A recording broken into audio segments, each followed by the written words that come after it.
I'm going to break down the exact progression process that I personally use for me and my clients to build structured, repeatable speed and understanding of the car so you can push it to the limit. I've been doing sim racing pretty consistently for around 4 years, practicing multiple times per week, racked up many hours on the simulator. And in the last year, I've made more progress than I have in 4 years. And this is all because I've changed the way that I practice. I don't just do what most people do, where I jump in a car and just keep doing laps and laps and laps at a track, or just jumping straight into races. Now, it has its place. It has worked over a long period of time, but within the last year, I've switched up the way I'm training, and the amount of progression I've made from this is incredible. And I'm going to show you guys exactly what this is. So firstly, I need to show you guys the chaos cycle is what I call it. This is what I was stuck in, and I spent a long time doing this where I'd basically just practice and practice and practice a track, 100 laps, 200 laps, however many, possibly try a new technique, but this loop would continue and I just wouldn't make that much progress.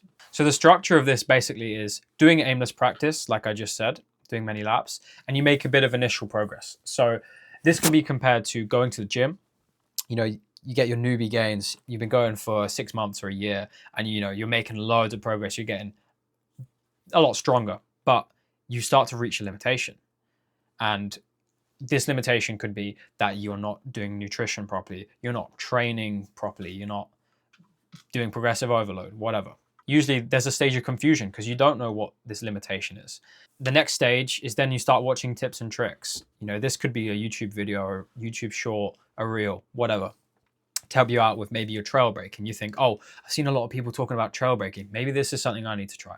But you don't understand how it fundamentally works and how it's going to change your driving. So then there's a level of implementation. And if you implement these techniques wrong, you're going to be capped out now because you don't know how trail braking actually works. And, you know, it might even make you slower. It might have some progress for you. At this point, you're hitting your plateau where, you know, you're just doing laps and laps and laps, but you don't know how to progress properly. So you reach your cap. You're probably going to go and try a new technique. Think, okay, it's not my trail braking, it's the amount of momentum I'm carrying through corners. And, you know, you've just picked basically two random things and you don't exactly know the whole structure of how to progress. And you basically get back to the cycle of just aimlessly practicing, and the chaos cycle repeats itself. So on a fundamental level, this is the process of the chaos cycle. It's you have a random problem. It's random because you don't know what the solution is. You then go and pick a random solution, or you just aimlessly go and watch some videos and think, oh, maybe it's this, maybe it's that, but you're not too sure. And then you get a random result because it's all disorganized. So this is what I was stuck doing for a long period of time. And I did make progress with it, no doubt about it, but it just took me hours and hours of grinding, really putting in work. I could have saved myself a lot of time or progressed a lot further if I knew how to train correctly. The progression cycle now is the cycle which I do personally and my clients do, and it is working amazing for us. I've made massive progress over the last year, like I said, more so than I feel like I've done in the last 4 years, which is crazy when you think about it. So 4 times the amount of progress from this personally, and from my clients. Like, they don't just learn when they're on a coaching call with me, they learn by themselves. And that's really helpful because then they can take this knowledge and progress on their own on a different track, different car. It applies everywhere rather than just learning one track and one car. Okay, so the process. So for the assessment stage, what you want to do is analyze our driving. So that could be watching a replay or just going off what you think that you do when you're driving. So what I want you to do is pick out the best things with your driving and the worst things. This is important because it's going to give us our initial points, which we think we need to focus on. And when we move on to the benchmarking stage, we're going to compare what we've written down here to what we write down on the benchmark stage and see if they align. First of all, is to assess your driving to a T. Just really knuckle down on what am I doing? What do I think I'm doing wrong? And study that. So the next stage is to benchmark. So this could be you are practicing in a specific car on a specific track and you go and search a video of somebody trying this exact car and track and doing a better lap time than you. And then you're going to note down, okay, are they braking at a different point than me? What's their telemetry looking like? Their steering inputs, etc. Basically, this is going to allow you to note down all of the little details which you might not have noticed if you were just analyzing your own driving. But going and comparing it against something else is really going to help you to, point out these issues which you may not have noticed. I'll give a quick analogy here. I started playing a little bit of darts, and I'd not really played much before, but I just would throw darts at the board and not have a clue. But when I started focusing on how I was holding the dart, how I'm lifting my arm up and releasing, then I started to, rather than just throwing them anywhere on the board, start getting towards the 20s, start hitting a couple consistent 20s, a couple triple 20s, and making progress through really focusing on what I'm doing wrong so I can focus on what I'm doing right. The next stage is to pick out the primary limiter. So out of these, you may have 10 things you've written down, just pick one. Just to start out, pick one, which is your primary limiter, which you think is holding you back the most. At this stage, we're going to go to our fundamental knowledge. Let's say that you think it's your trail braking, for example. Do you actually understand what trail braking is? Okay. You need to then start understanding these fundamentals, which is, your weight transfer. Because with trail braking, you're basically keeping the weight on the front tires so they have more grip so that you can get around the corner better. So you're having more rotation. And if you don't understand this, then you're not actually going to understand how to use trail braking. And if you don't know how to induce understeer and oversteer properly, then you're not going to know how to dance with trail braking around a corner. If you don't understand your steering input, you might be trail braking, but you're still steering way too much. And then you start thinking, oh, well, I'm trail braking, which is supposed to stop me from understeering, but you're doing this and you're still going to understeer. Point being, you need to understand your fundamental knowledge before you can really start to hone in on small details. It makes logical sense, right? Then intentional application. So your fundamental knowledge could have been developed through YouTube or a book or whatever you want to do. And then you need to start applying this properly.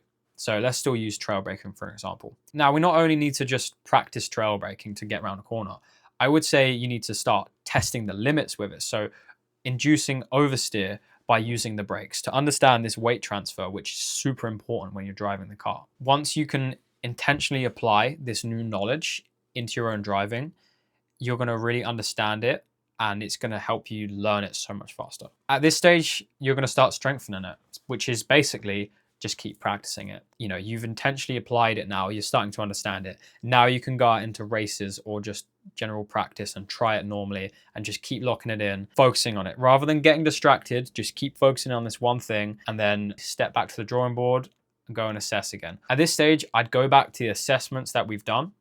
You've still got 9 other things if you've written 10 down. Go pick your next primary limiter and repeat this process. And eventually you're going to start adding all of these different techniques together. And with the fundamental knowledge, you're going to start to understand how to combine them and you're going to get so much faster. So the overview on this really is you have a clear limitation because you've written them all out, clear principle, learning from somebody who knows what they're talking about, making sure that you know the details on how this works, and then clear corrections. So understanding what you were doing wrong before. If you weren't trail braking at all, think, well, I need to slowly release, but I also need to hold it on 2% pressure at this point here to get around the corner properly. Your clear correction will also be affected by your intentional application because you're going to know how to apply these things properly. Then it leads into structured repetition, which is your intentional application, where you're testing the limits of the car, whether it's inducing oversteer, inducing understeer, or just practicing trail braking around each corner to get as much speed as possible. At this stage here, you've actually deep dived into a technique which is holding you back, and it's going to help you a lot more than just vaguely thinking, oh, let me look at this technique, and then thinking, worked a little bit, let me try something else. You're just picking something which is limiting you, focusing on it, learning, and then going back to the drawing board, finding the next thing that's holding you back and repeating this process. And eventually you're going to have a great understanding of the car and you're just going to naturally progress. So this is the process that I've created and share with my clients, and it works really well. It teaches you to not only point out your own mistakes, but to solve them on your own, which is great. But some people are going to probably struggle with the assessment part where they don't really know what they're doing wrong. And this is where I'm going to jump into my more in-depth process, which is what I do with my one-on-one clients. It's got 4 stages here. diagnosis, deconstruction, application, and progression. Jump into diagnosis. So this is what I do when I'm onboarding a client, and I will basically work with them one-on-one to find out their current experience at start.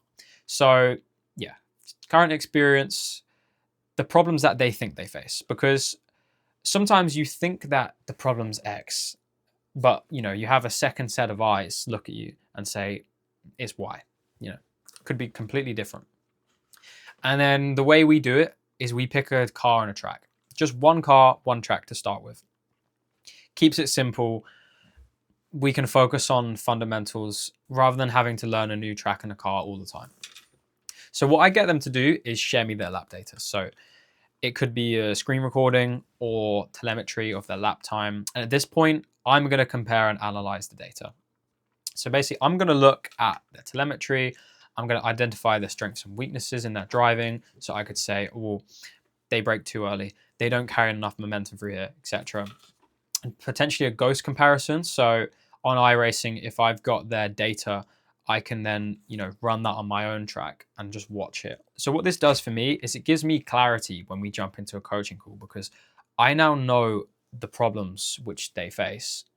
And we're not going to have to faff about wasting time identifying the problems, as we already kind of know them. I can also give them some small notes and feedback before the session to say, okay, I think that your primary limiter right now is your braking points. So keep an eye on that before we go on the coaching call. Here's the application stage. So at this point, I've got some initial data from studying their telemetry and lap time that they've sent me. So we're then going to jump on a coaching call, and I'm going to watch them drive, and I'm going to give them live feedback. So this could be through going through their telemetry with them and also going through driver techniques together. So I may try and teach them a technique during a session or correct a technique.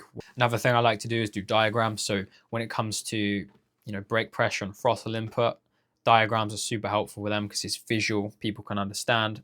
Live coaching is super helpful because you might read a text from somebody or a quick video and not quite understand it. When you can ask questions back yourself, it's super helpful. At this stage, after we've done a coaching call, we build a progression framework. The system I've given you beforehand is, a generalization of how you can improve, but the custom progression framework is per person. So I do the identification process. Well, we do it together really, of pointing out the strengths and weaknesses, what you're doing wrong and what we need to work on. Specific knowledge. So I'm then going to give them the specific knowledge that they need to work on, whether it's momentum, stopping understeer, etc. This structured knowledge is going to be super helpful because I always like to take it back to the fundamentals and say, you need to really understand how this car works and how your inputs affect it. And then on top of this, we give them structured practice, which is, challenges and exercises. Like I said, one example is inducing oversteer, inducing understeer. Consistency, tell them, okay, you're doing really great, but you're a little bit inconsistent. So I want you to focus on this track and this car, getting under this specific time, 10 laps in a row, for example. After this stage, this is where we reach improvement, which is what everyone wants, right? You want to improve. And it's going to happen through this process. It makes it super simple and easy. And at this stage, we then go back to a coaching call again, and we just start the process again. We're going to look at different problems now, because hopefully we fix the previous problem, or if not, we're going to hone in on it, and we're going to go back to this stage. We're going to go live feedback, telemetry analysis, technique analysis, etc. And the cycle repeats and progression repeats. And if you're learning a new car and track, really all you've got to do is just add it back to this stage here. Say, okay, different car, different track. You can even jump back to here and say, oh, can you analyze my lap time in this car and this track? And then we can start back from here. But point is, everything leads back to improvement. So I'm going to show you here a couple of my clients who have been doing this framework with me. One of my guys, Tyrone. We've been driving on ACC, and before we started, he was a little inconsistent with his steering inputs and understanding trail braking and just, like I said, a lot of the fundamentals. But he didn't really know that, and he couldn't lay out what every individual problem was until he had it pointed out to him. But this is one example here. He texted me. We'd been on a call together, and he'd got a 201. It was in an Aston Martin, and he'd got a 2-minute, 1 second on call. We were super happy. We'd come from something like a 204. I gave him a lot of feedback, and I updated his driver progression framework. And when he was practicing on his own, he hit the 2 minutes. Without me, I wasn't there to help him. All I did was point out the problems, give him the correct solutions, give him my own feedback, gave him the right mindset, led him on his way, and he shaved off another second just on his own. So yeah, he got a 2 minute 0.6. So yeah, he, now understanding the fundamentals, can jump into a different car, a different track, I reckon, and learn pretty well. This is my other guy, Lenny. Big message there. I'm going to hone it down to this part here, talking about the progression framework. So he's completed his first month in the program, and yeah, gave him clear areas to focus on each week. So always knew what to work on in between sessions.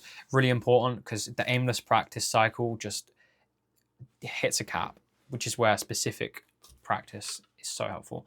So yeah, specific goals around braking consistency, trail braking, and steering inputs made my practice far more effective and measurable. There we go. Here is a quick screenshot of the lap time he got from his first session to his compared to his most recent session. This is all within 1 month. So he was doing a 2-minute 11.9. So just got in the 2:11s, and now he's doing 2:07.6s. And a lot of his progression came from working through the driver progression framework and being able to understand the fundamentals. And I know it's really helped both of these guys. And I know it did for myself when I just took the time to actually step back for a minute, analyze what I was doing, and make real progress rather than just driving in circles for 1,000 hours. Basically, this here is the fundamentals. The progression cycle is the bare fundamentals of improvement and how improvement actually works. And then we take it a step further here, where we start deep diving into telemetry, etc. See the same fundamentals though, just more in depth and really honing out fine problems. So if you implement a structured approach to your progress in anything, let alone racing, you're going to make progress. And I can really vouch for this process right here. Assess, benchmark, find your primary limiter, get down your fundamental knowledge, do intentional application, and then keep practicing. And follow this cycle. And there's a lot of progress to be made. And I guarantee you guys are going to get a lot quicker and closer to those driving goals that you have. So if you do want to get involved with our one-to-one coaching on Sim School Academy and deep dive into this process here where we can look at your driving specifically, help you to improve, DM us on Instagram and we can have a talk about where you're at and where you want to get to and how we can help you to achieve that. And if you want some information now on it, you can go to our website, simschool.co.uk. You can look at Sim School Academy and there's loads of information on there.